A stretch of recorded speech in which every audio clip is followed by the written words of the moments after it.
walk through here before it gets too dark. These are the columns that used to be at Hollywood Haunters, but I was fortunate enough to take them off their hands. So let's go walk through the gate and take a look. So all the tombstones are new for this year, with the exception of like 3. I'm going to give you a quick overview on them.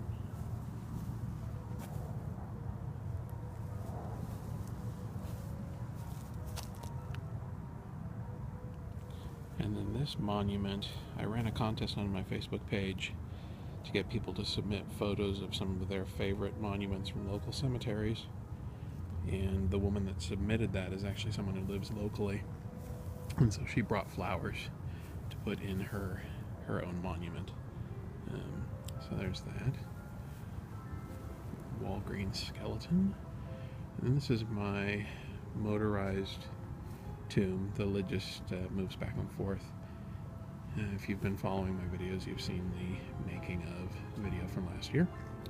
So that's on one side of the yard. Here's the hearse, completely finished. And I just threw this coffin in the back.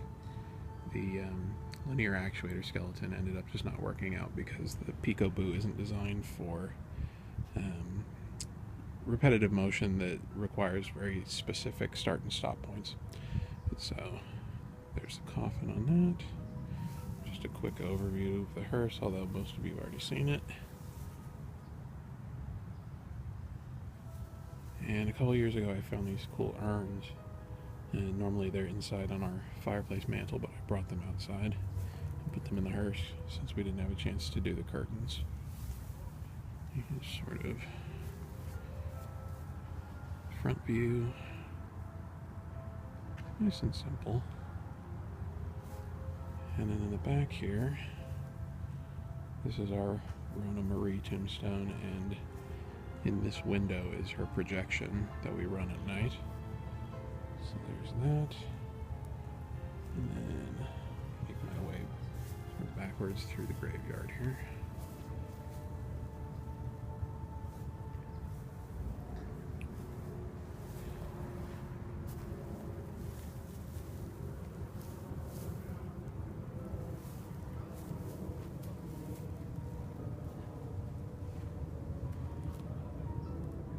This little guy's Static. He's something I picked up from Grandin Road a couple years ago and just kind of beat him up and took out all of his internal wiring. He had stupid LED eyes, so I got rid of all those. This is my Hallowed Haunting Grounds Memorial Tombstone. And this is one of the last tombstones I did of the year.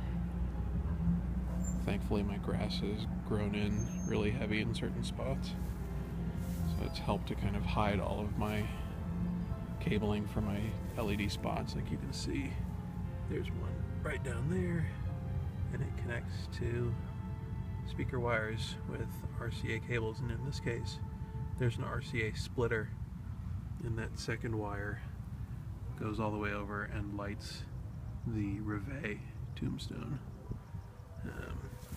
You can see down here too, we did the split, one for the spotlight and one for the lantern, which has the flicker bulb in it. So that's that. I'm going to come around to the outside. I guess I should show you this. So these park hands do my lightning. That park hand down there in the corner does just a blue light, and instead of a gel, I put in what they call a cookie or a cucalora, which basically just helps to break up the light beams, and that slides in and out. I should also mention I've got a couple of these little LED spots that I had made. One that highlights the head of the skeleton, and the other that gets the epitaph and the tombstone here. Big speaker over there for my rain and thunder. Small speaker down here for my soundtrack. And then we're going to come around this way and give you an idea of what it looks like from over here. It's not a very big yard, and I think, tombstones fill it up well. Although I'd like to do something taller just to give it a little bit more scale. But that's what that looks like over there. And then we have our typical cemetery fencing, but because we have a white vinyl fence that surrounds the property, I ended up just making a little bracket that you can place over the top. That's that. So we've got a quick shot of this side. And then around the columns.